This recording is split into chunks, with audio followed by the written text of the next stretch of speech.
All right, welcome everyone. We're Semblance of Sanity. I'm Caleb. I'm Jacob. And we're here for Legend of the Galactic Heroes, episode 73. Last episode, we had the big cock Yes, himself. going out. And they saluted him as he went. Respect. Indeed. No, really though, Buch, he's dead now. And as dead. far as a way to go out, what a lad. Pretty good one. Yep. Toast to your own demise and the fact that you fought for what you believed in till the very end.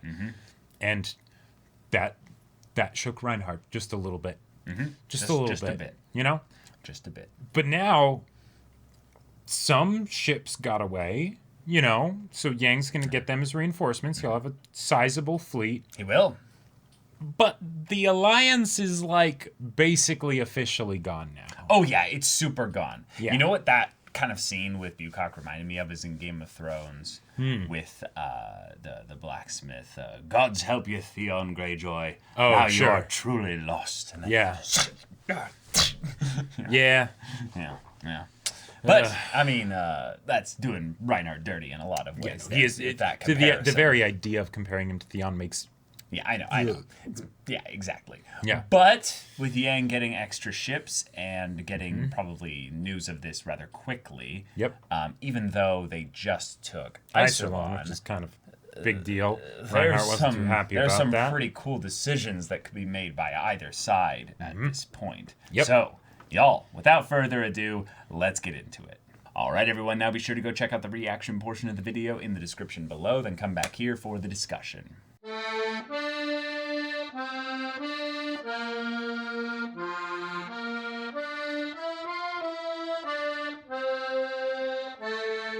Goddamn Reinhardt with the poetry. Yeah, Reinhardt like, just sweeping the stage. warrior, general, poet, leader, like what? Like at some point, I very much want there to be something, or at least it would be great if there was. It doesn't have to be the case, but it would be great if there was some kind of like the memoir of Yang or Julian or something like that as the legend of the Galactic Heroes that gets passed on to the future generations that learn from us, you know? I think that's something that might not be literally done in the story, right. but It might it's not be kind of the point of the story. Yes, that's what this show kind of represents, right? Yeah. Even if it doesn't end up happening. Right. But oh man, I would love to see like some you know, musings of Reinhard von Lohengram, you know, as like the way that he sort of, I don't know, comes to terms with the fact that there are no more, you know, battles, lands to conquer, you know, like he will begin to weep. Yeah. In fact, this is probably the last shining moment we'll have of Reinhardt. I really truly believe that. Probably. In a lot of ways, Reinhardt is... He is the phoenix that will probably fall to half-scorched earth. To scorch the earth, and in some ways then something else will be reborn out of that. You know, he is not immortal. He is not a god. He is not perfect. He is not even also the prime example of a human being in this story. In some ways, one of the favorite things about him is that he has this glorious image that the galaxy, like everyone sees of him. And even Yang is in some ways like captivated by that image as well. But we know him. We're the audience. We get to see who he is behind closed doors. And see how broken this man is. And what I love about it though is that how much of that is the almost quintessential journey of the human experience, right? To amidst the brokenness, to attempt to transcend it. Yeah, but it's to be more. Yeah, right? But it's still a lie. Well, you only find out at the end whether it's a lie or not. Right? Well, sure, you know, but then you don't ever really find out. Exactly. Yeah. Let the historians decide, right? Well, that's all. That all can end up being lies as well. Sure. But in this situation, there's a, you know, if not for Kirheis, right? If not for his death, there's a very good possibility that that the Phoenix would be able to be reborn. That this might be something that would be... Who knows, not perfectly self-sustaining, like in perpetuity forever, but a lot more than whatever we're going to get in the future. Yeah, you know? I just love the notion that this story keeps bringing up, that they basically took two types of government Yeah. And they basically were like, what if we put the worst people in charge of the Democratic Republic, and then with the autocratic, kind of meritocracy, dictatorship, Right. you put the best person, basically. Yeah, it doesn't change the fact that the systems are the systems themselves. Right. We had to go through 500 years or whatever of galactic empire in order to birth Reinhardt. Right. And also in some ways they're only get him for these one systems generation. are all there to cover for the weaknesses of human beings, basically. Right. In that either you put the best at the top or And you hope that you basically actually have the best up right, there. or you basically hope that the cream rises to the top from the elected wills of the masses. Yeah. Which there's all kinds of weaknesses with both sides of this, but the idea that the story is going to play out still beyond the point where the dictator, who is Alexander the Great reincarnated with even still like the philosophical and intellect Benevolence and mind of one that is just a one in a million, a one in a life, a one in a one in a few centuries. One in a few centuries, you Right. know, and that's all well and good, and even maybe beyond that, since Right. we know how Rudolph went. Yeah, exactly. But we even have the history of this story. We know that this doesn't last. Like, this Right. cannot actually last. Right. At some point, Yeah. it will end. The dream will, It's a dream. Yeah. It is a dream, right? And it is a beautiful dream, right? But eventually it's people very will wake up. This desirable. cannot continue, Yeah, right? exactly. And it will be people like either Ruental, it'll be people like freaking Rubinsky, Sure. it'll be people like Yang, it'll be maybe just citizens, it'll be people from Elphasil, it'll be people from Odin, who knows? But Right. I just love the idea that when Reinhardt is remembered in a way, I almost feel like the historians will be too kind to him. we haven't seen what he's going to do No, from here on out. Exactly. But that's the thing, is that's right now. If he actually gets what he wants, in the sense that this continues for at least some period of time, which it totally will. Yeah. Does he find happiness? Does he, Right. the man, Does he evolve? actually wither away, or does he like because with Right. with Golden Bomb, it was something where he felt, to use a Game of Thrones metaphor, he felt very like Stannis, right? Where it's he's okay. iron, right? And then all of a sudden the peace doesn't sit well with him, right? And it's like, that there's a problem here, right? And he ended up basically turning that side of himself against a lot of the people around him. Gotcha. Right?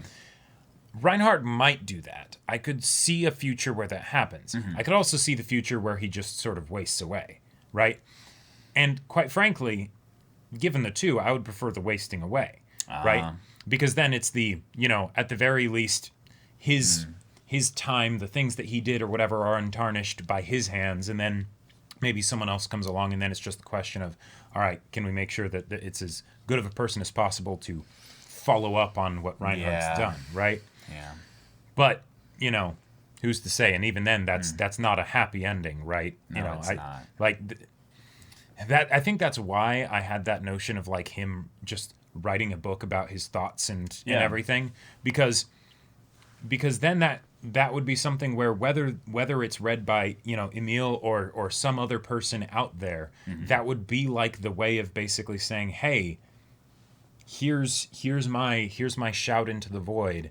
Right. I did my thing.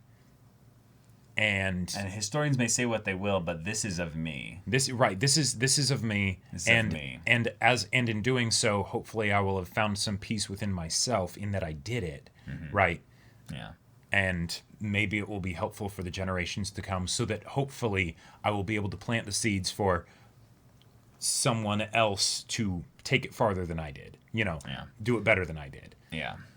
But it's just something that's so sad to think about if you play things out to their logical conclusion, Because while Reinhardt gets to triumph here, he gets to speak the with wind such billowing authority in the cape and command. And all those lines he he's was ascended dropping. like to just like this level where within a month or two, he's already got the citizens of the Alliance, or the old citizens of the Alliance, right, thinking like, well, actually, I would be kind of favorable generally to this actually Empire seems rule. pretty good. It seems not that bad. Yeah.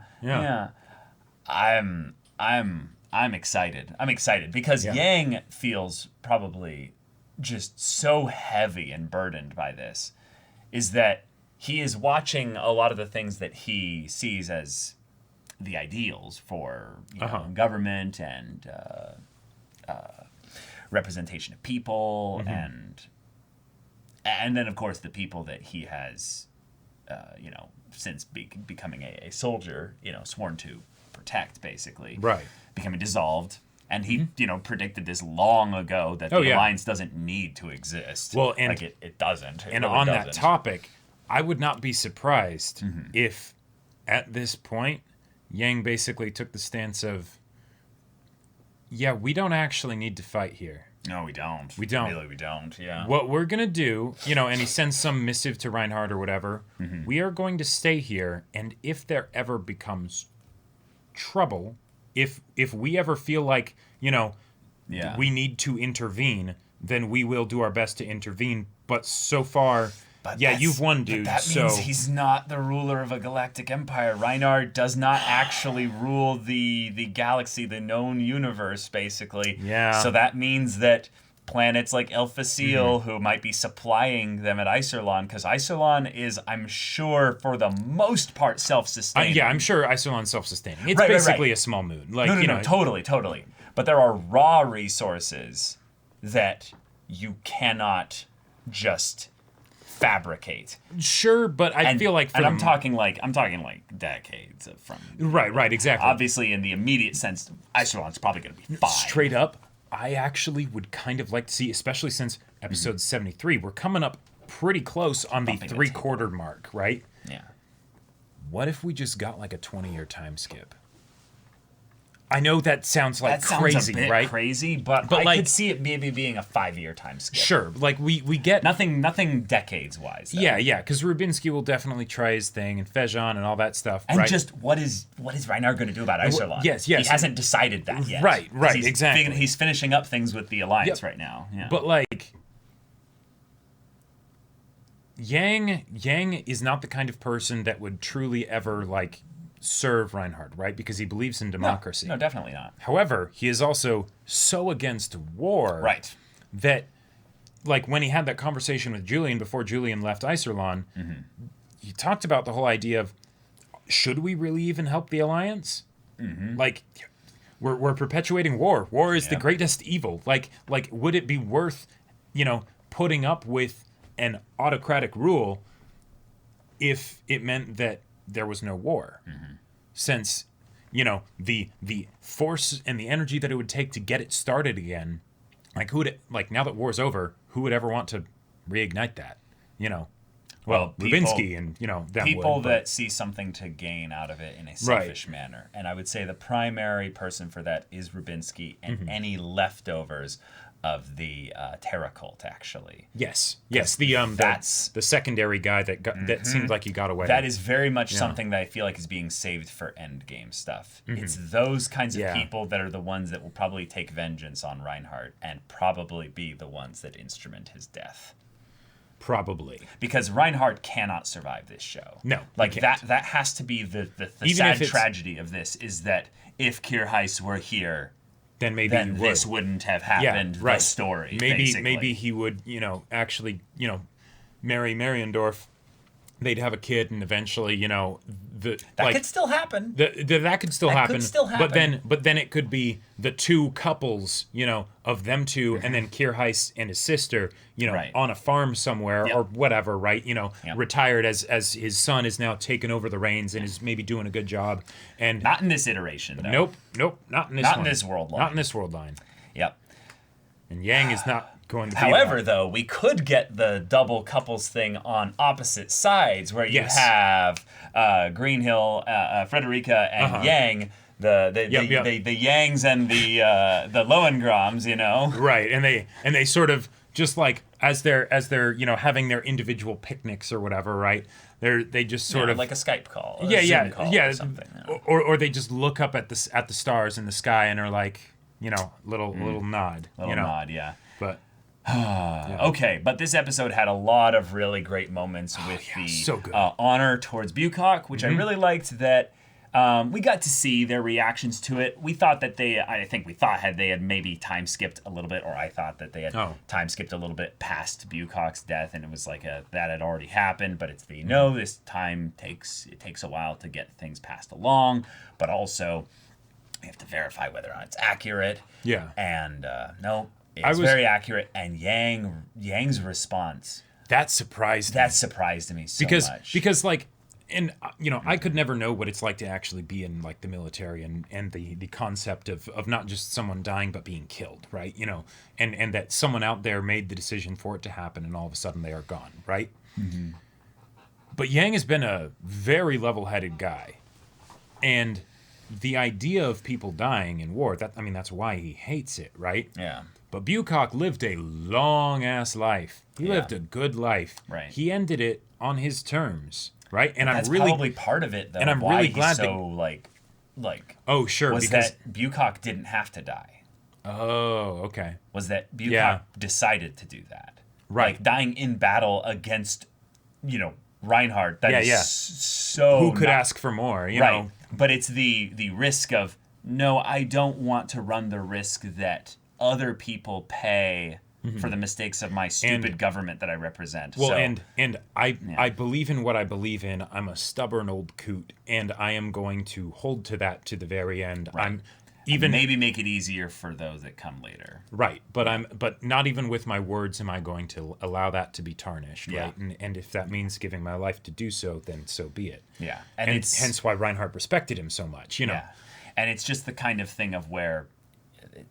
Yang would never do that. Like nope. that is the exact opposite of who Yang is. Like he would never do that. Like he would not have a problem giving his life up for something, but he would never choose it when he had basically he would always other options. In a lot of ways, he thinks so little of himself that he would basically continually see himself as the servant, and then be like, "What is the way that I can best serve?" Exactly. And in many ways, I could see Buch as seeing.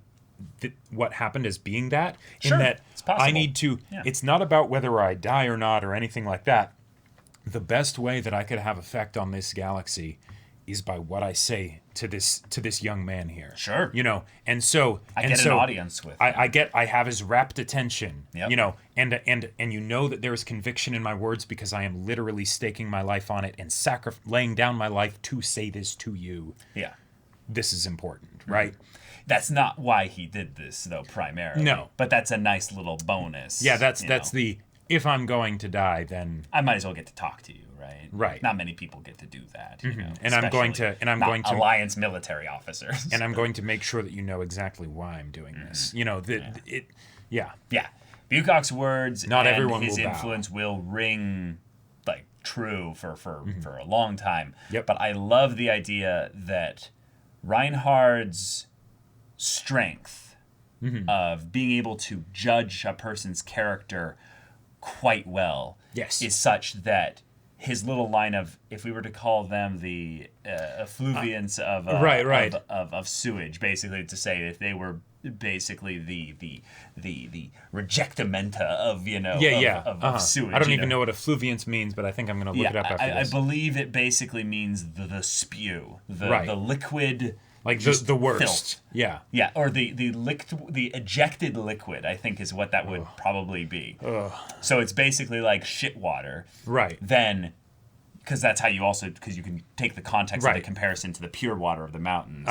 So it's like if you're the shit water or the pure water, he's basically saying, Buch, you were an incredible man. Yep. But also this is in the context of him having just dealt with lower bureaucratic kind of members of the Alliance government that are still around, that are the dutiful, I will do my job to my death, because this is what I was elected to do, and I don't care what your guns are that you wave in my face. Right. This is what my job is, and I will do it. I don't know who this emperor is. I didn't vote for him. Right, exactly. It's in a serious manner.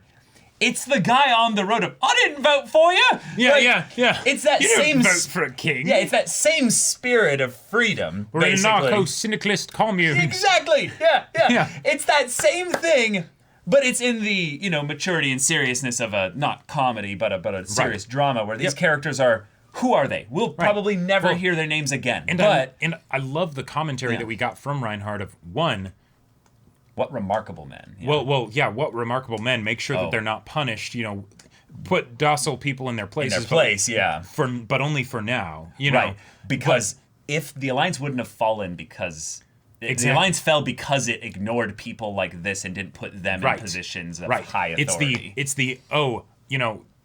What a pity for you that your own government did not properly recognize men of your caliber. Because you were corrupt as hell. Like I can totally imagine that, one, if not for the fact that they were defying him, but also that there's so many of them. Yeah. I would not have been surprised if Reinhardt had basically gone to each of them and been like, "You're a good, you are good men, right?" Yeah, absolutely. I will not insult you by asking you to come work for me. But, I really, this is probably the one part of this story's commentary that I take in the most depressed kind of way, is that I know many young people that are going into politics, many, that are very much I'm going to be a great politician, and I look at them and I look at their character and I'm like, yeah, you will probably be a wonderful person in politics, but I also I almost weep for you to go into basically that den of snakes. They don't deserve you kind of thing. They don't deserve you kind of thing. Yeah, where it's this thing of,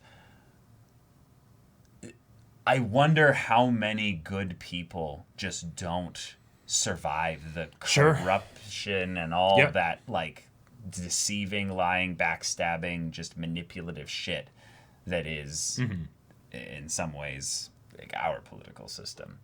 Yeah. Political systems in general tend to go into that. But the shitty thing is that there are times where you look at a political system and you go, well, because it's our political system, it's the best one. But then you look at the individuals, and this is my whole thing of using Reinhardt as an example and why that's a mistake just for as a system of government, is that when you then look at some of the examples in who gets elected in your government in general and stuff, that is a representation usually then of the masses. Yes, right, exactly. Hence someone like Trunit, right? Because the deep desire that people didn't realize was not actually that they wanted freedom, but they wanted the freedom to look the other way, right? They wanted the freedom to not get involved. And the thing that Reinhardt pretty much stole the show, this episode, as far as one-liners, they were excellent. Yeah. But the one that Mariendorf gave of, no, it was, if anything, a lot of people are probably as despicable or whatever it was she said about them. But it's that most people don't ever have to realize that because they're not put in a position where that actually has a line shined on it, right? And that's in a lot of cases one of the wonders of democracy is that even if it doesn't shine a light on individuals as much necessarily because it's group decisions, you get the sum total. A person can be smart. People are dumb, panicky, dangerous animals, and you know it, right? So, right. And I love that little bit of dialogue or discussion because it's the idea that there are many systems in place that basically protect people from themselves. Sure. Where you have people that are the whole Maslow's hierarchy of needs thing. They have the bare foundation stuff covered and additional stuff on top provided to them so that things in the society sense don't get that scary, really. Yeah. Now, the problem is that people aren't going to be satisfied with just the bottom rung of that, Right, they'll or always even try the and climb second further one, up. Yeah, because get that's to that self-actualization. right. Yeah. Because there's so much more that can be gained by that, and in that struggle, people are going to realize a lot of times that the people that are they're elected, supposed to be, doing their part to provide things and stuff, Yeah, are not there for you. Carrots and sticks are hell of a thing, and It's just this show is really well done, and there's a lot of things that absolutely excellent. you could pour over and discuss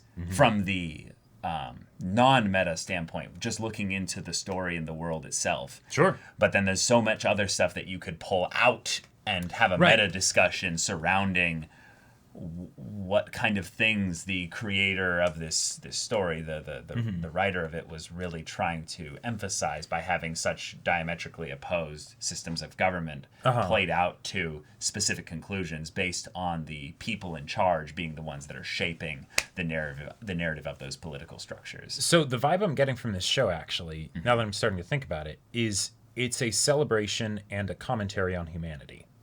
Right? Because you have the legendary heroes, right? The legend of the Galactic heroes, right? There are the people that embody these wonderful concepts and ideals and are really trying to push humanity forward in their own way, in the way that they believe it will. I mean, they're also is best for humanity. Okay, right? yeah, they're also just trying to go about their lives. Yeah, right. No one and really thinks on that level. Okay. Amongst Yang and Reinhardt, right? That's okay. They basically they're embody the only that ones that as kind the two, of really galactic heroes and all that stuff, and then they've true. got a couple people around them that maybe kind of do, but a the lot couple of around them that really help them. Right. Yeah. And then you have a lot of other people who are, as even if they do some pretty crazy awesome stuff or crazy terrible stuff or whatever, they're all just kind of regular people, right? Yeah, they are. Rebelo, where it's I have done some things that I really don't, that wasn't up. I messed up, but at the same time, no, I've learned certain things, and if you're going to shoot me, then get on with it, right? But don't fool yourselves of what this is about, right?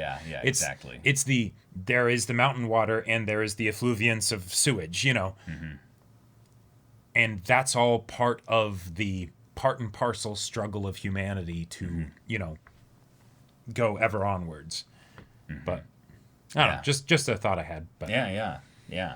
I can't wait to see how Reinhardt and Yang's conflict becomes simpler when it boils down to, it's sick, and it's just like, every time that happens, I, of course, have my historian brain just like, totally, like, totally. I can't get happy about that, and yet there's something so brilliant There's on something display here. Beautiful. He strikes one hell of a pose. And yet I just know he's a phoenix, basically. Right. He must come to an end. Yeah. Anything that's on fire will draw your attention. That doesn't mean you want to get close to it. And that doesn't mean you necessarily want to repeat gonna it. last forever. That too. Yeah. There's all this myth sometimes, and you're about to start Dark Souls and stuff. There's all this myth surrounding the idea of a flame eternal. And it's something that I think is born out of the idea of, when we were in the dark. Yeah, evolution. We were hiding from the predators of the land and stuff, and we were, barely, advanced animals. Like, the whole thing basically just came down to, could we put something in the way of the crazy, just dangers of this world, the chaos out there that's big enough that makes everything else look at that and go, okay, I don't want to touch you there. And by the sacrifice of something that's burning, we stay the darkness and the monsters that are out there, the things that we're afraid of, and don't talk about it. Right. All the nasty parts of humanity. Right. So in some ways, the great lie of society is that we can keep the flame burning eternally. And it's in some ways, we know it doesn't have to. That's the other thing, is that why buy into the lie that it has to eternally be, like the Alliance doesn't need to last forever. It only lasted 273 years. It did a pretty good thing, all things considered. It did a lot to shape the way the galaxy thinks about things in general. Yeah. So it was necessary. Reinhardt wouldn't have been born if the Alliance didn't exist, because it was because of the conflict between the Empire and the Alliance, right? Yep. The fact that, using fire as the analogy, and of course the analogy can only go so far, right? Of course. But But you really like it, doesn't it? I really like it. I really yeah. like it. Fire's easy to maintain once you get it going. Oh, it is. The thing is, that, actually. if anything, I would say is so impressive about Reinhardt and Yang is that it seems almost like they sparked just completely independent of each other. Yeah, independent of each other, right? That all of a sudden they just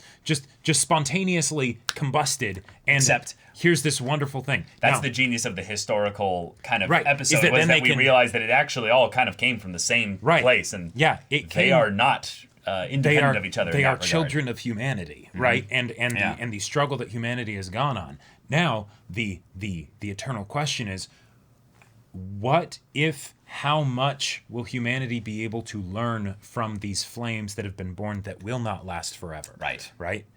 Yeah, and that's history. Yep. Really, really. This is a thing that I think why everyone should read up on history, not from the standpoint of just knowing that things happened on certain What dates. year was the? But read story? people's accounts, stories, biographies, like things that are varied and less general, if that makes sense. Yeah. Because what you end up realizing is that every human being carries some essence of that little flame of humanity in them. And they burn, and they go out and die.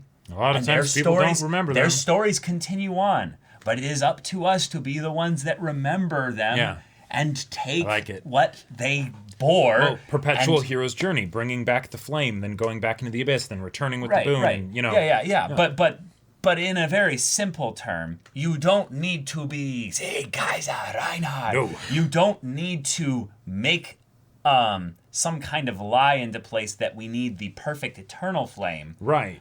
We don't need to have the perfect even set of government necessarily. We just need to keep passing that flame. We just need to keep passing the flame. Like- we need like- to tell stories. That's it. That's Kierheis would have never I'd be willing thought, to hear them.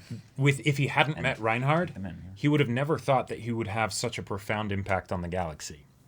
Even as he was going and fighting under Reinhardt, I'm sure he never thought that he would have as profound of an impact on the galaxy in his death that he ended up. He is now having, right? Yeah. You know, I don't think anyone thinks like that. Oh yeah. No one would, right? But just the idea that the fire can come from the obscurest of places, right? It's not always from the golden god, you know. And yeah. But y'all, this is a great episode for stimulating this kind of discussion. So thank you so much for watching this episode's reaction and discussion. If you want to see the next episode's reaction and discussion right now, though, go check out the link in the description below for our Patreon. You can get an early access there. You can watch full-length timer reactions there. And all this comes with Discord access, so you can chat with us in the community there about this show, about anime in general. And also be sure to check out our Twitch channel. we stream every weekday. The info's in the description. Yeah, so if any of that interests you, we'll see you there. But until then, we're Semblance of Sanity. I'm Caleb. I'm Jacob. And we'll see you all next time.